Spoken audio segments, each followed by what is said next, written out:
খ্রিস্টীয় ঈশ্বর প্রিয়জনেরা, আজকে এই তালপত্র রোববারে যিশুর যাতনা ভোগের এই পুণ্য সপ্তাহের প্রথম দিনের উপাসনায় আমরা দুটা স্পিরিট দেখতে পাই। আমরা বাইরে যখন শুরু করেছি সেখানে আমরা দেখেছি যিশু রাজার বেশে জেরুসালেমে যাত্রা করছেন। লোকেরা তাকে গাধার পিঠে বসিয়ে হোসান্না ধ্বনি দিয়ে মহল্লাসে রাজা হিসাবে জেরুসালেমের দিকে নিয়ে যাচ্ছেন। আজকে আমরা কিছুক্ষণ পরেই শুনলাম প্রথম পাঠ থেকে শুরু করে মঙ্গল সমাচার। সেই একই যিশুকে কিছুক্ষণ আগে যারা হোসান্না হোসান্না বলে জয়ধ্বনি দিয়েছিল, কিছুক্ষণ পরেই শুনলাম তাকে ক্রুশে দাও বলে এই লোকেরাই চিৎকার করছে। আজকে আমরা একদিকে দেখতে পাই যিশুর জেরুসালেমের দিকে যাত্রা, আবার দেখতে পাই যিশুর কালবেরির দিকে যাত্রা।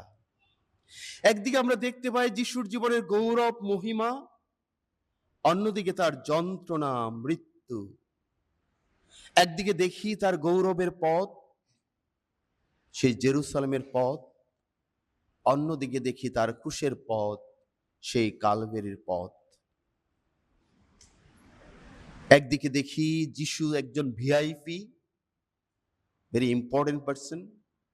কিছুক্ষণ পরেই দেখি যিশু একজন ঘৃণিত ব্যক্তি, যার মুখে থুতু মারা হচ্ছে।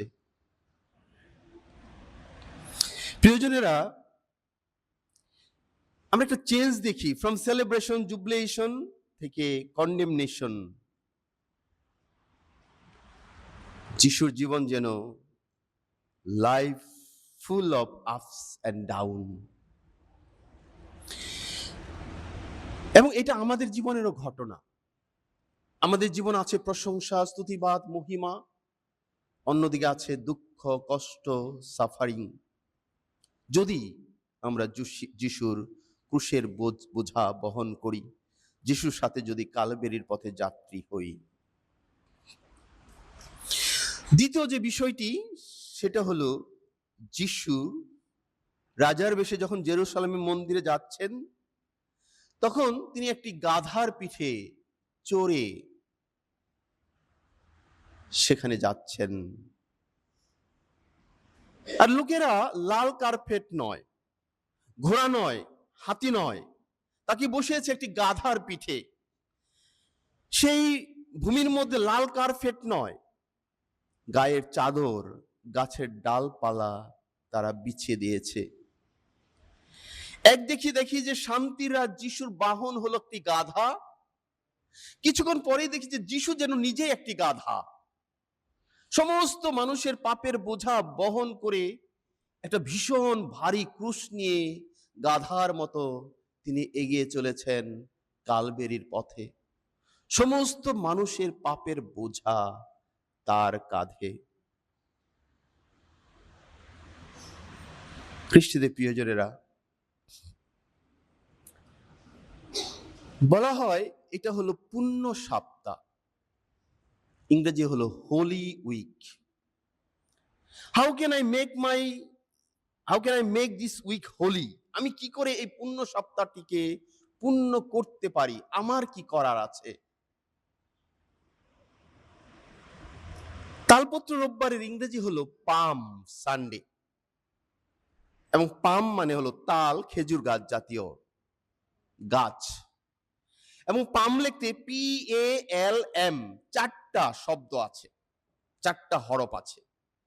কিভাবে এই পুণ্য সপ্তাহকে পূর্ণ করতে পারি, পবিত্র করতে পারি, এই পামের মধ্যে সেই জিনিসটা লুকিয়ে আছে। প্রথম শব্দটি হলো পি। এই পুণ্য সপ্তাহে আমাদের এই পি দিয়ে হলো প্রে মোর, অনেক প্রার্থনা করার সময়। প্রে মোর, সম্পূর্ণ পবিত্র থাকতে আমরা চেষ্টা করি, নীরব ভাবে যিশুর সাথে যাত্রা করি। এই সময়টা আমরা একটু বেশি প্রার্থনা করি, ধ্যান করি যিশুর জীবন যাতনা নিয়ে। পামের দ্বিতীয় শব্দটি হলো এ হলো আর্মস গিভিং। আমরা সেই বর্ষ বুধবার শুনেছিলাম দান করা, ভিক্ষা দানের কথা, নিবেদিত সেবার কথা। আর্মস গিভিং হলো টু বি মোর চ্যারিটেবল। আমরা যেন অন্যের প্রতি দয়াদ্র হই, অন্যকে সাহায্য করি। এই সপ্তাহটিতে আমরা আরেকটু করুণা ঘন মানুষ হতে পারি। আমাদের যা আছে অন্যের সাথে যেন সহভাগিতা করি। এমনকি আমি যেন আমার ব্যবহারে, আচরণে, কথাবার্তায় অন্যের প্রতি আরো মাইল্ড, আরো দয়ালু, আরো অনুভূতিশীল মানুষ হয়ে উঠি। ওইটা হলো আর্মস গিভিং। তৃতীয়টা হলো এল। এল মানে হলো লাভ, লাভ মোর। আমরা মানুষকে ভালোবাসি। এই সপ্তাহটিতে যেন আমরা আরো মানুষকে আরো নিবিড় ভাবে, নিঃস্বার্থ ভাবে ভালোবাসতে পারি। আর শেষ শব্দটি হলো এম। এম দিয়ে হলো মোটিফিকেশন। আর মোটিফিকেশন মনে হলো ত্যাগ স্বীকার, কষ্ট করা, ক্রুশের পথ করা, প্রার্থনা করা, ছোট ছোট শারীরিক মানসিক কষ্ট করা, না খেয়ে থাকা, মোটিফিকেশন। এই চারটি শব্দ দিয়ে পাম শব্দটি, এবং এই চারটি উপায় গ্রহণ করে আমরা পবিত্র হতে পারি। এর সাথে আমি দুটা যুক্ত করেছি। আর সেটি হলো, প্রথমটি হলো আমরা আজকে মথি লেখা মঙ্গল সমাচারে যিশুর যাতনা ভোগ কাহিনী পড়েছি, শুনেছি।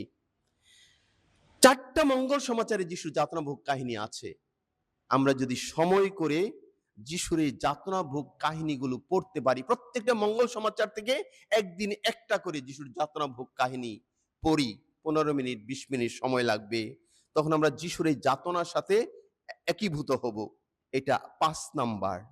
আর শেষটা হলো একটি ভালো পাপ স্বীকার। এখানে পাপ স্বীকারের সময়সূচি দেওয়া হয়েছে।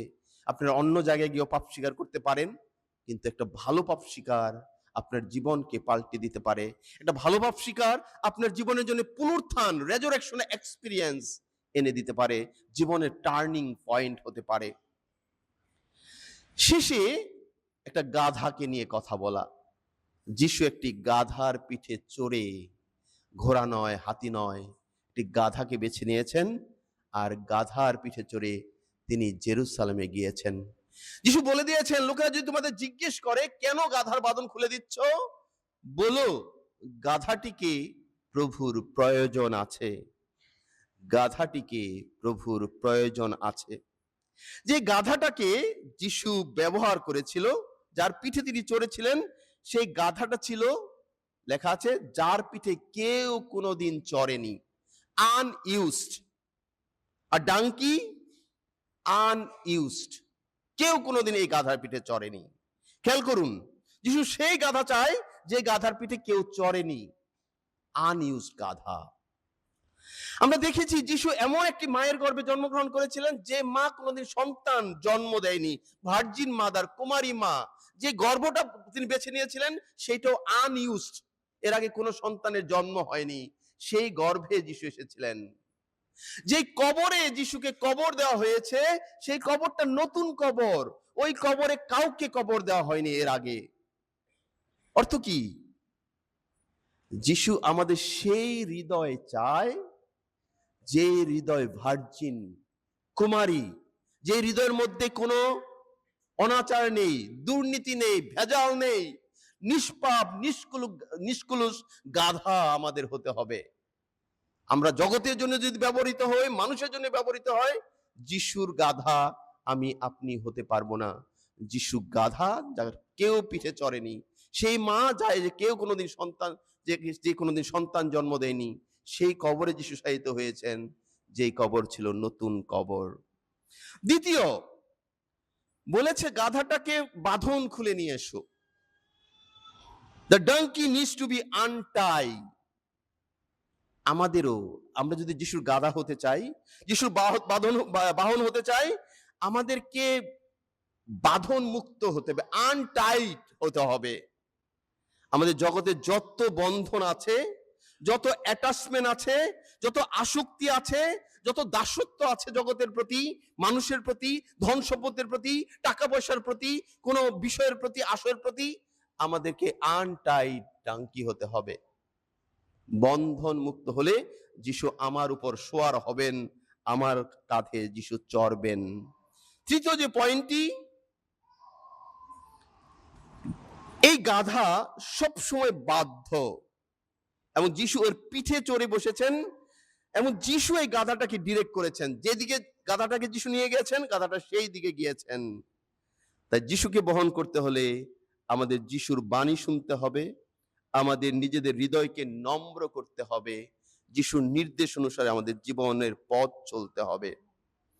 আর শেষটা, যিশু যখন জেরুসালেম মন্দিরে যাচ্ছিলেন, চারিদিকে হোসান্না ধ্বনি, মানুষ সেই ডালপালা নাড়ছে চিৎকার করে। বলা হয় huge reception, applause, welcome, huge welcome.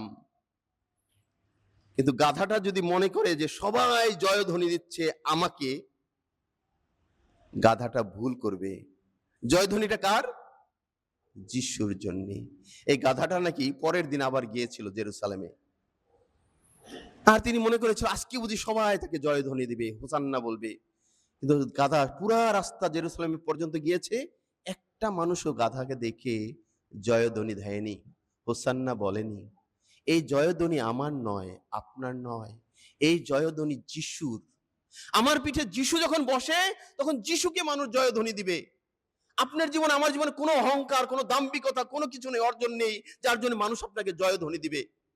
যখন আমরা যিশুকে বহন করি, যিশুকে যখন আমার পিঠে সওয়ার হয়, আমার জীবন যখন আসীন হয়, তখন মানুষ যিশুকে জয়ধ্বনি দেয়।